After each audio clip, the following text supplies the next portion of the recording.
I wrote a book last year called Unstuck and Unstoppable, and I'm so thrilled. It's going to come out and be released in August, September. It'll be the fall of this year, and we got some pre-release copies of the book. And through the generosity of the church, every person at our church got a copy of the pre-release book. And if you're here today, you actually can get a copy as well. I'll be out in the foyer. I'd love to sign the book for you and get you a copy today. It really has been a life message for me. The journey of the book started, through the pandemic. It was 2020, I think it was November. We had just had one of the craziest years we had ever had. And coming out of the pandemic, I preached a series called Unstuck. How many were with us in the school when I preached that series, Unstuck? And I felt like something was on it. Really, the series was birthed out of me complaining to God. Anybody ever complained to God? You call it prayer, but he may call it complaining. We're just complaining. And it was sometime in July and just complaining about being stuck and feeling like woe is me. And it's interesting because you can think, well, he's a pastor. He never has problems. Listen, pastors have got problems. Come on, can I get an amen? If you don't know, let me tell you, pastors got some problems. And I go through stuff just like you. And I realized where I really began to realize how the pandemic had affected me was I actually went to a doctor's visit. They had opened it up to where we could go out and needed some blood work done. So I'm at a doctor's visit, got my mask on, get checked in, just needed blood work. Nobody was in the waiting room. And so they checked me in, say, have a seat, Mr. Kyle. So I go have a seat, watching some silly show on the TV. And all of a sudden, the man walks in, got a mask on, checks in. And that man had the audacity to come and sit right next to me. Got an open waiting room. Nobody in there, but he's coming to sit right by me, and I got offended. Who does it? Now, I didn't say nothing. I had my little... But who does he think sitting next to me? Don't he know we're in a pandemic? And the Holy Spirit really captured my heart and said, wow, look, without even realizing it, fear has begun to grip your heart and isolate you. See, just a couple of months earlier, that wouldn't have been anything. In fact, I would have welcomed it. I would have been talking, hey, how you doing? Talk to me. We'd have a conversation, but the pandemic had caused me to begin to operate in fear. Well, I hadn't operated in fear like that ever. Never been afraid of relationships, so the enemy's trying to isolate me from the very thing that I need to get unstuck, which is people. Not only do we need God, yes, we need a relationship with God, but how many know we need relationship with people? And it's got to be more than Zoom and online, and thank God for those options. But we need some face-to-face interaction and people. And so I just recognized what had happened. There's some other things as well. And so I found myself being stuck and having to figure out the process. Okay, God, if I'm stuck, how do I get unstuck? How many realized, you're like, I thought I had a healthy family. Anybody thought you had a healthy family and then you're locked in the house with that healthy family for 24 hours a day? How many thought, man, y'all are dysfunctional. I don't know what happened to y'all, but y'all must not be my kids because my kids don't act like this. Yes, they do. You just normally go to work and give them to the school and the after daycare, after school program, and then you get them home for dinner, you tuck them in bed and you're like, my kids are so perfect. And then you got to play Mr. Teacher. Miss Teacher. And what we realized was, wow, maybe there is some dysfunction in my family. How many maybe had some marriage problems? You're like, oh, Brother COVID brought some marriage problems. No, he didn't bring problems from your marriage. He exposed the problems in your marriage. Yeah, people say, well, it was COVID. That's what, no. It just simply exposed what was there. And now you've got to go face to face with it and realize, look, maybe I'm not as healthy as I thought I was. Some of the isolation and some of the bad habits, because that's really what COVID, for me, when it first happened, I'll never forget in March, we had just gone on a little mini vacation. My family and I, we'd gone to the beach, and they had started to shut things down. It was the first number of where they're shutting down to less than 250 people could gather. So we moved it to the Dream Center, moved out of BF Terry, and they're like, Pastor, you got to come home and preach. I'm like, yep, we're in, something's happening. I'm going to come home and preach. And I'll never forget that Sunday, I'm at the Dream Center. I'm like, we'll see you guys in 2 weeks. 5 months later, we gathered together. And I'll never forget in that season, I'm thinking, oh, anybody do anything for 2 weeks? But the problem was I went into it with a vacation mentality. I just got back from vacation. Hey, and listen, on vacation, we don't get up early. We read a little bit, but we ain't reading a lot. And as far as the kids go, as long as they are breathing, we are good. Where are they at? I don't know. You alive? Cool, great. You're alive, breathe. What you want me to do? I don't know, figure it out. Like 3 years old, figure it out. Get you some food. Fix your own food. Okay, mommy. You're on vacation. You don't live life normally on vacation. And so we got out of the disciplines and the rhythms of life. And then all of a sudden, some of you started dealing with habits that you had broken a long time ago. Spiritual disciplines that you had developed to read your Bible and pray, they were broken. And some people, became back on alcohol and coping and television. And how many found yourself watching just about everything there is to watch where you're like, there is nothing to watch because we watched it all? Come on, somebody.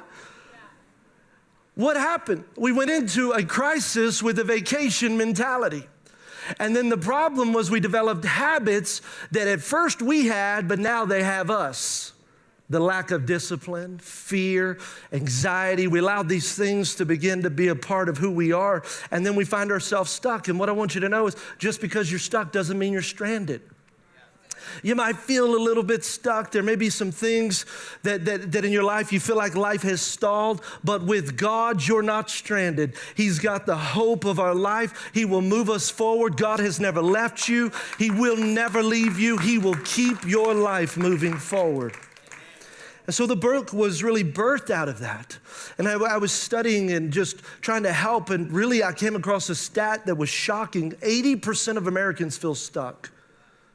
80% of Americans, whether it's your marriage, maybe it's your job, maybe it's your spiritual life or family, finance, it doesn't matter. They just feel stuck. And so my greatest desire, whether it's through the book, whether it's through the series, whether it's through small groups. How many of you guys are in the Unstuck and Unstoppable small groups? Man, the going's so good, so pumped about that. If you're not in a small group, I want to encourage you, get in a small group. We have them, they happen all throughout the week. And I just believe the way to digest anything, the way to grow, the way to be matured is not coming to a Sunday, not just reading a book, it's doing life together. It's us, hey, let's wrestle with this. Where are you stuck? Look, see, because that's what small groups are all about. It's like, I'm going to show you all of me, and you show me all of you. And we expose the areas that the enemy would try to keep secret. You're only as sick as your secrets. So somebody like, oh, I'm good. No, you're not good, because you hadn't been honest with people. You hadn't told them how your marriage really, well, I'm afraid. Yeah, I know it is a little nerve-wracking when you're honest. Hey, we're struggling a little bit. But it's okay to struggle. Can I tell you, everybody goes through the struggle. So the key is don't go through the struggle by yourself. Here's the way we look at it. Hey, we're struggling a little bit right now, but we said death till us part. We ain't going nowhere. So it's like, hey, yeah, but then you get around friends, you're like, hey, man, I can't really stand her today. But usually it's her saying that about me. And I'm like, so we're honest, and we're like, well, look, this is what we do, and how do we keep moving? And man, my kids are acting like little devils today. I thought I gave them to Jesus, but the wrong one took them. You know what I mean? It's like, have you ever felt like that? And they'll say, man, are you kidding? My kid was acting like that today. And so, well, what are you doing? Well, what are you doing? And it's the living life together. Sam and Reba, I love you guys. I just saw your face. I love you too. So it's like, what are you doing? They were in my small group last semester. So how many love small groups? So what are you doing in life? How are we getting through life? How do we make it? And it's in the fact that we do life together in community. And as I was researching for the book, it was very interesting. I read an article about domesticated elephants, which is really an oxymoron when you think about a domesticated elephant. An elephant should never be controlled by a human. Come on, somebody. Like elephants are massive and powerful and big. And the last thing to tell an elephant what to do is a person. And yet the article was talking about domesticated elephants. You might see them at the circus. Nowadays, really where you see them is overseas, like in Asia.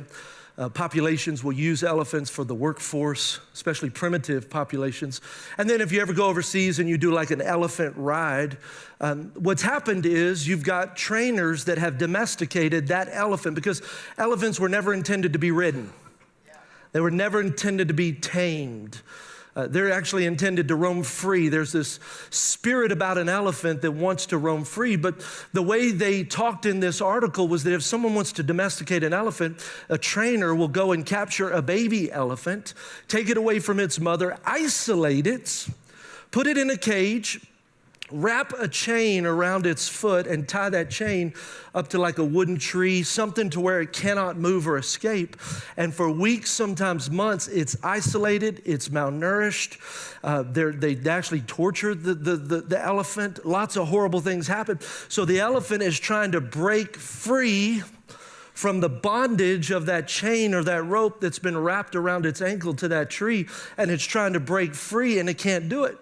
So in the middle of the pain, it's trying to get freedom. In the middle of its pain, it's trying to do what it was created to do, which was roam, and yet it's tortured and all the things that happen. It's this horrible process. And what's amazing is then all of a sudden at the end of this, there comes a point in the elephant's mind where the mind breaks, and they call it the breaking of its spirit. And it recognizes from that moment on, something settles. The lie that I will never be free is believed by the elephant, and it no longer fights. And then they bring someone, one of the captors comes and brings it water and food and lead it out of captivity. The one that bound it brings a false sense of freedom and leads it out. And from that moment on, that elephant will be domesticated and follow that person and whoever the person leads into its life. It's become domesticated. And it's from the pain and the trauma that it experienced as a baby. Think about that. That's how come, and I don't know the extent of what they do in the circuses, but they've banned this whole practice. That's how come you can have this massive, beautiful, majestic elephant tied to a stake. Have you ever seen that? I mean, you've been to the circus, you're like, what in the world? Like, that big old elephant could just pull that stake right out. Well, why is it there? Because of the pain and the trauma of the past.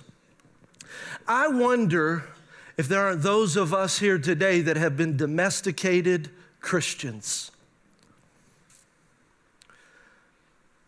God has made you powerful, strong, majestic. Do you realize that as a Christian, the God of the universe is on the inside of you, that you are filled with the power of the Holy Spirit himself, that greater is he that's in you than he that's in this world, that no weapon formed against you shall prosper. Every tongue that rises up against you will be put to shame. And yet at the same time, we find ourselves domesticated by the enemy.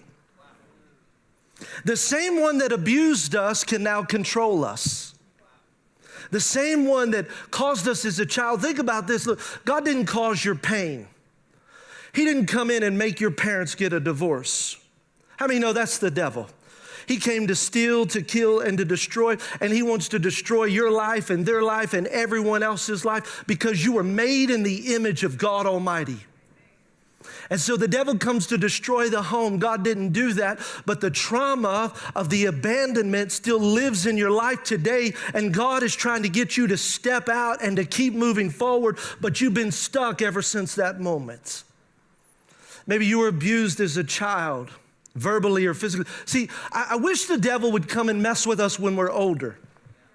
You know, you look at that elephant, it's like, why don't you try to torture that elephant when he's looking like that? No, it's too big. See, the devil gets us when you're vulnerable. When you are and think about all the attacks of the enemy. Now as an adult, the enemy attacks.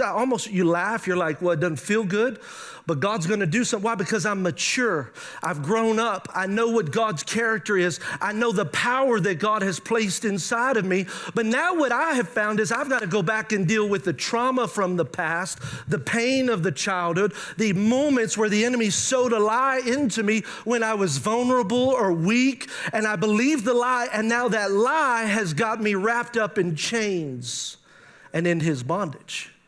It's time to break free. It's time to become unstoppable. And I believe that's one of the premises of what God, one of the mandates of what God wants me to do with this book and the series, is that there are so many Christians that if we would really see who God has created you to be and the life He's called you to live, I'm telling you what, this world would be radically changed because you would display His glory, His power, and His goodness to a world that is dying and going to hell. And I believe radical transformation would happen in our communities. See, it's not good enough for us to just say we're going to heaven.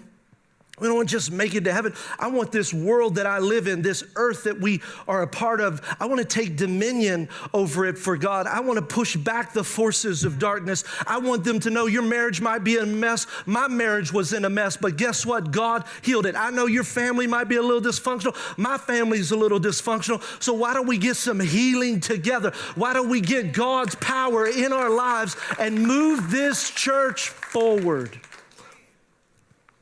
I don't want to be a domesticated Christian. I want you to know God gives you purpose beyond the pain that you've experienced. And I think there was a lot of pain in COVID.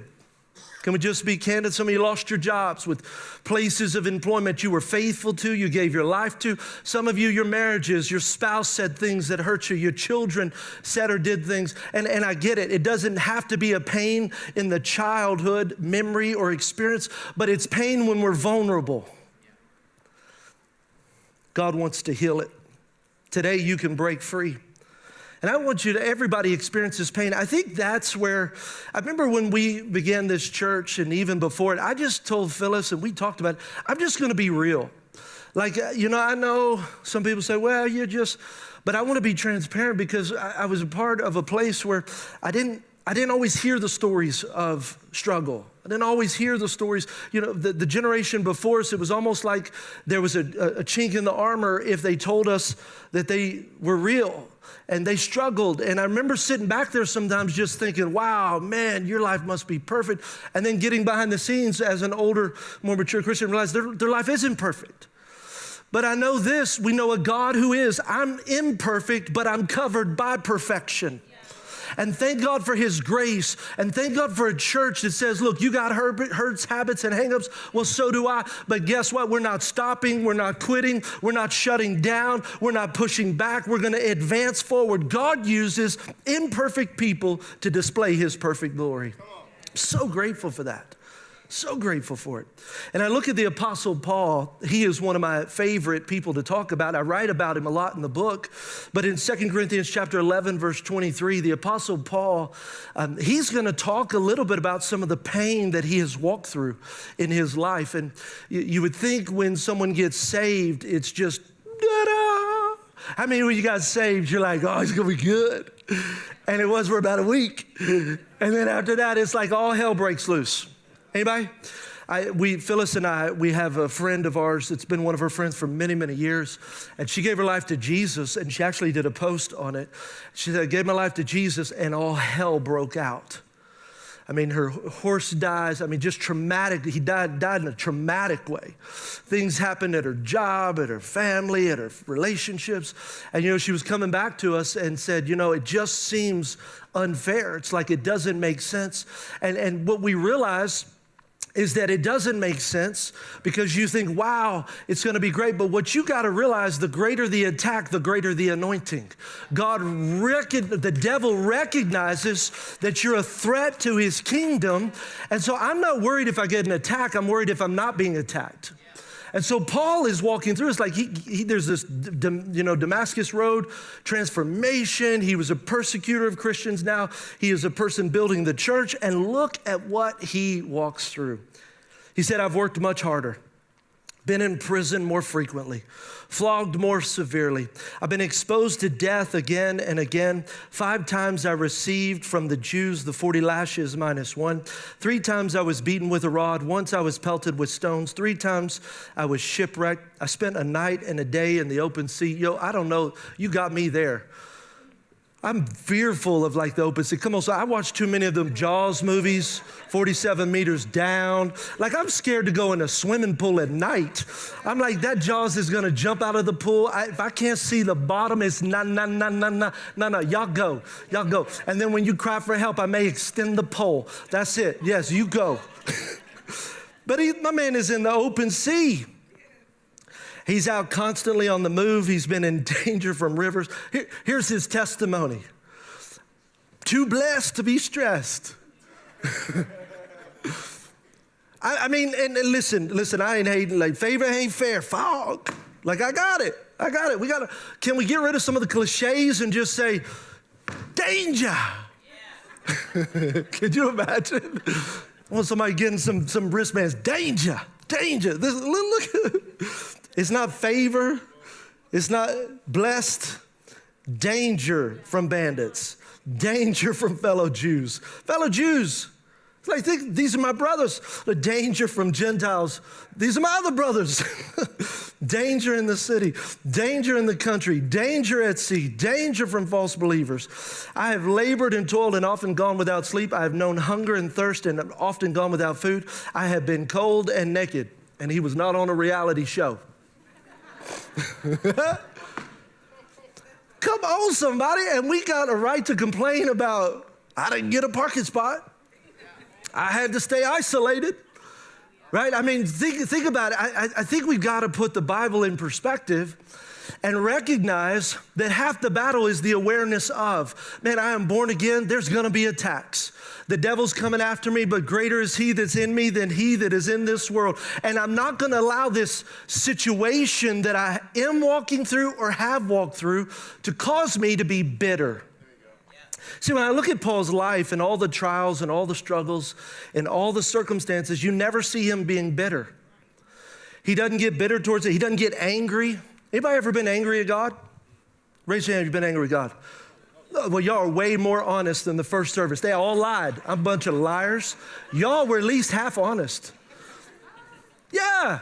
See, y'all are more saved. Don't tell them. Right, I mean, because religion would say, how dare you be angry with God? No, how dare me not express what I'm really feeling? God ain't afraid of your feelings.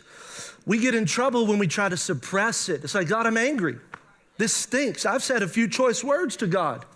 I'm not going to tell you what I said, but I've said them out of frustration. And it's like, God, why? I've done everything. Or maybe I didn't even see it. And what we understand is it's okay to express the anger with God. Just let's don't be angry with those who have offended us. Like, you got to forgive them. You got to let them go. He didn't walk around offended. I remember one of the stories I talk about is Acts 27 and 28, where the viper bites Paul. So he's stranded on the island of Malta, and the viper comes out of the fire. Paul was serving. How many dream teamers I got in this place?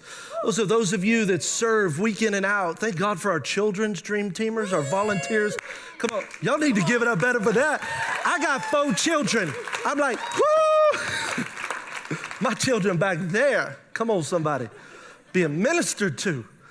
But he's serving, how do you mean? Because he was picking up wood for the fire. He wasn't being lazy. He wasn't out there doing nothing. He was doing his responsibility. And a snake bites him and people start talking about him. Anybody ever serve God and people just start talking about you? And you start to say, well, who do you think you are? No, don't do that. I love Paul. He didn't say nothing. He just kept on working. Kept on. And then finally, when they realized that viper didn't kill him, they said, oh my God, because they started to say he must have been a murderer. God's paying penance. Well, what ended up happening, now he's not a murderer, he's a God. And God used the fact that he kept his mouth shut to see revival come to the entire island with healings. And I mean, it was amazing. It's awesome to see how God will use people who keep your mouth shut.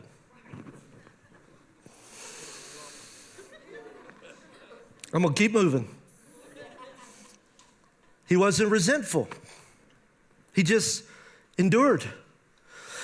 Paul, when you look at his life, he endured hardship and he embraced it.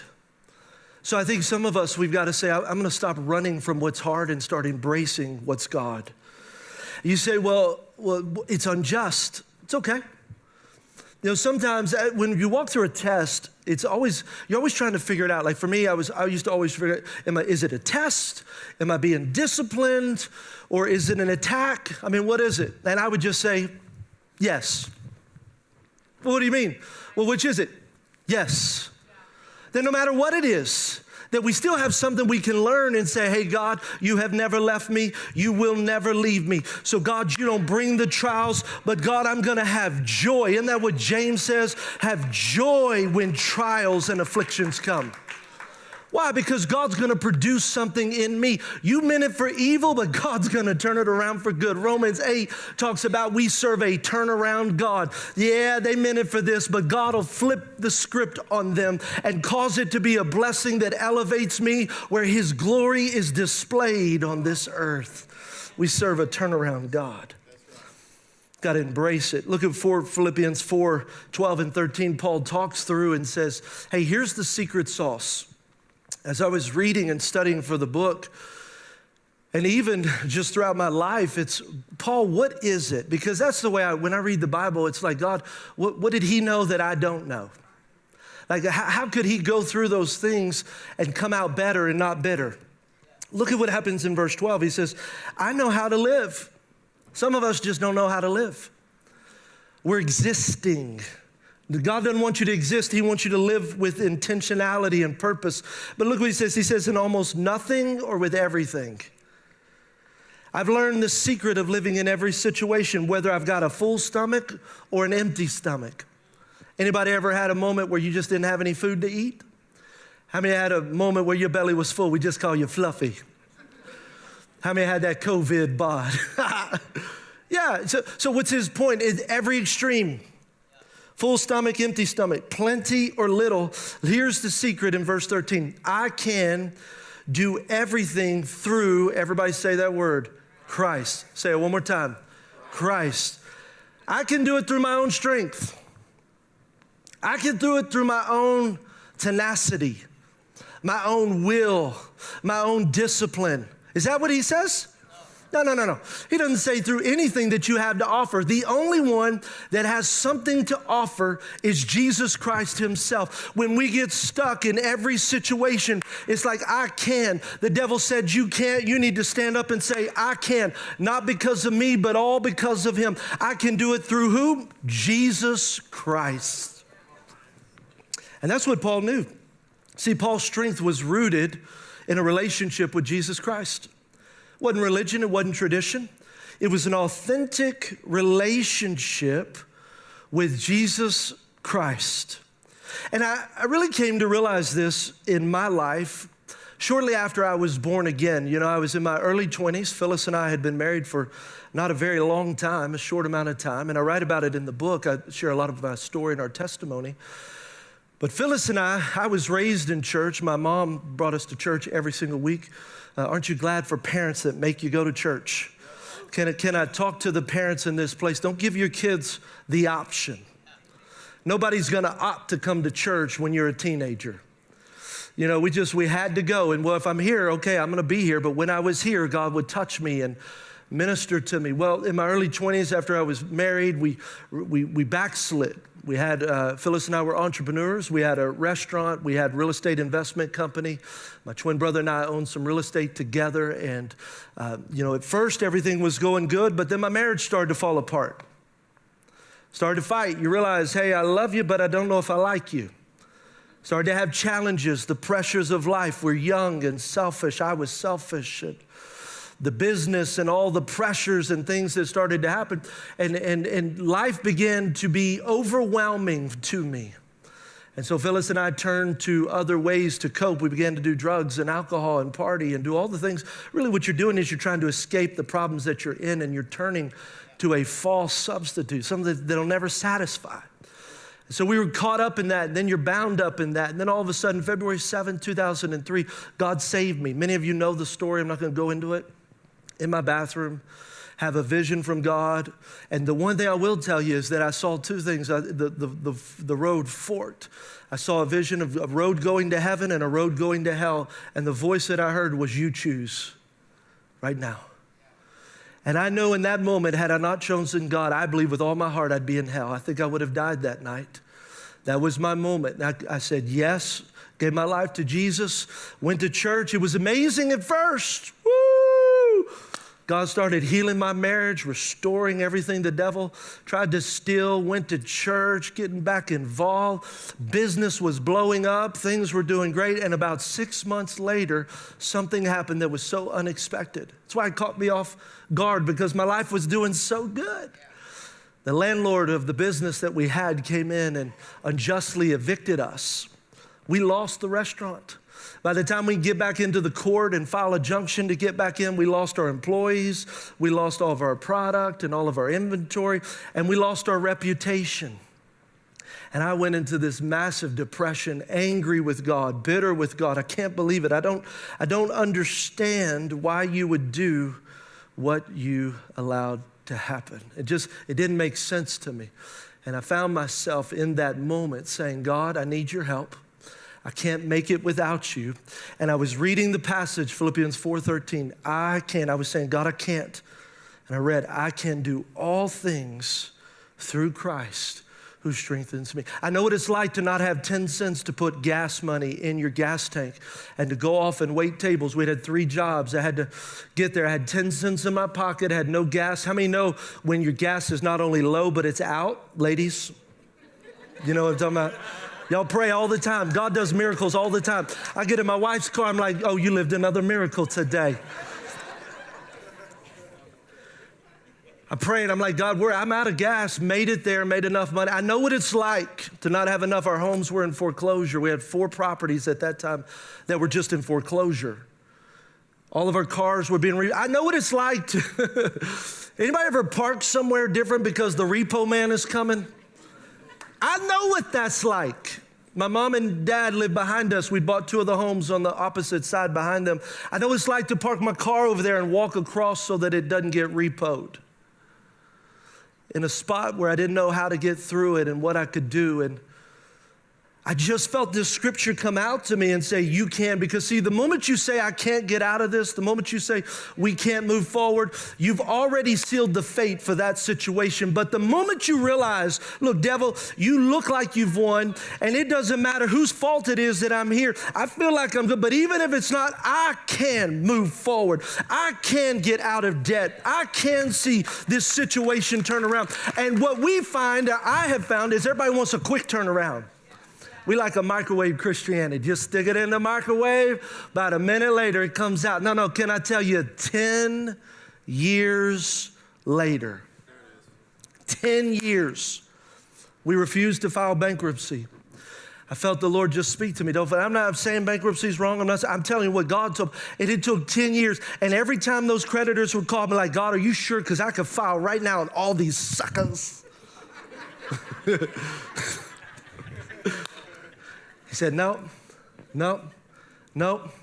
And here's what I know, the disciplines that I learned in those 10 years, the financial principles that I operated in, the same things that have built this, that have allowed us to see us not only survive a pandemic, but thrive through a pandemic.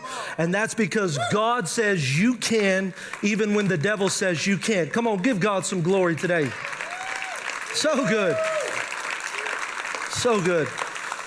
Second thing that Paul recognized was, what I see in his life is Paul didn't make excuses. He took responsibility. And we've got to be careful about making excuses, because excuses validate your reality. When we make an excuse like, I can't because, the moment you say because, you have now validated your situation, and now you're living beneath God's plan for your life. See, God didn't call you to be a victim. God wants you to be a victor.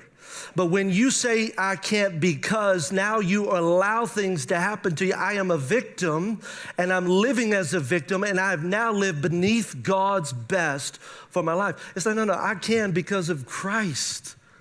I can do it all through him, not because of me. Look, I know that your spouse left you, but you're like, I can't move forward because he left. Yes, you can. I can't raise my family because they're dysfunctional. Yes, you can. I can't make ends meet because my boss fired you. Yes, you can.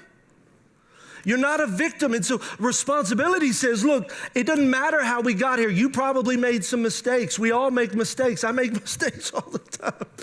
But I'm like, God, it don't matter how I got here, but I refuse to stay here. So whatever portion I can fix on me, I'm going to fix. When Phyllis and I were struggling in our marriage, it's easy to say, God, she's the one. Fix her.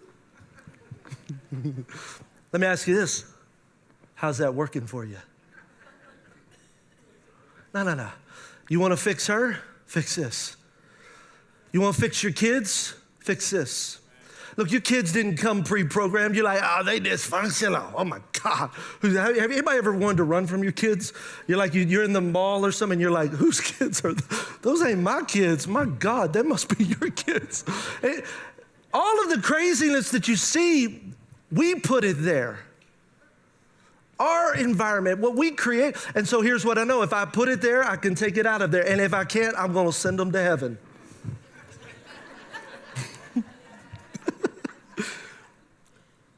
I'm the change agent. I'm not going to make excuses. I'm going to take responsibility. Whatever I need to change, I'm going to change. Sometimes it's not anything to do with you, but you can still take responsibility for not staying stuck. Look, there are some bad things that have happened, and I don't want to minimize that, but I do want you to know you don't have to stay where you're at. You can now say, God, I'm going to move forward. I found, even with our staff buying this building, the Lord really spoke to me about this building. About a handful of times where God has said something so clear, as big as this. And I'll never forget, we got in some meetings, and it's not can we or can't we, because that's already been decided. God says it, in my heart anyway. So then what you have to do is say, not I can't, but how. Everybody say how. The moment you replace that word, I can't, with how do we do it? Look, I can't fix my family. Okay, no, you can't. How do we fix it? Okay, I can't make money come into my bank account. No, you can't. Now, God, I can do all things through Christ who strengthens. So how does God want to do that? You see, you just flip the script on that. And the moment you do that, what happens is, even scientists will tell you, the options of possibilities floods into your life. Relationships will flood into your life. People will start coming around, because now it's not I can't, but it's how. How do we do it? God, how do we change the world? How do I change my family? How do I change my marriage? How do I change my financial situation? How do I change my educational status right now? God, how do we do it? It seems insurmountable. It seems like that mountain is too high to climb. That valley is too low. But God, I know with you, I can do all things. So not can I or can I, it's God, how do we do it? How do we do it? Third thing, and the last thing that Paul knew was that God was with him and God was for him. And I think it's so incredible for us as Christians, or so important for us to know, look, God is with you and God is for you. So imagine every situation. He's in the sea a night and a day. He's being stoned to death. I mean, basically, he's been beaten by rods. And I mean, Paul was just danger, danger, danger, danger. At no point did Paul ever say, God, are you with me? I think there comes a point in your life where it's not God, are you with me? It's like, God, I know you're with me, but I would sure like to feel you. You see the difference? Because if you think God's abandoned you, now you feel hopeless. Oh, he left me. No, God never left you. I might not feel him. It might be a test. It might be mature. I don't know. But I know, God, that you are with me. And then we got to take it a step forward, because not only is he with you, I want you to know God is for you. Well, what do you mean? That means he has a plan for your life. So what do you mean? He's not your dad that was abusive. You see, sometimes we see God through this eye and this filter of a parent that was over-dominating and one that was abusive, and only if you give favors, if you did the right thing and you did the right stuff. And I want you to know, it's not about performance. God loves you if you never do another thing. God made you. God handcrafted you. God fashioned you. God formed you. He is with you and he is for you. You see, that even though I can't see him, he's fighting on my behalf. And there's something about that puts some pep in your step. Something about that, yeah, I know people are talking about me. I know this person did that, and I know my boss says this, and maybe my spouse, but God, you're with me. God, you're for me. And though I can't see how to get out of this, I know you're going to lead me every step of the way. And there are moments, the only thing I can do is just say, what's the next step, God? No feeling, no emotion. See, it's good to have the feeling, but it's better to have the knowing. See, the feeling is like, woo, I felt, because how many felt the presence of God here today? You're in worship, you're like, I feel him. But you know what's even better? Feeling or no feeling, I got a knowing. I know he's here. In fact, I'll tend to sometimes respond even more when I don't feel it, just to show him I don't need a feeling. I don't need that. Thank you for that. I bless you for that. It's awesome. But God, I'm going to serve you whether I feel it or not. I'm going to serve you whether it seems like all things are going to work out or not. God, you ain't got to do another thing for me. I give my life to you. I surrender everything to you. And God, I'm grateful for you. But God, you are with me and you are for me. I just love that. Look at what it says. I love the passage, Deuteronomy 31:8.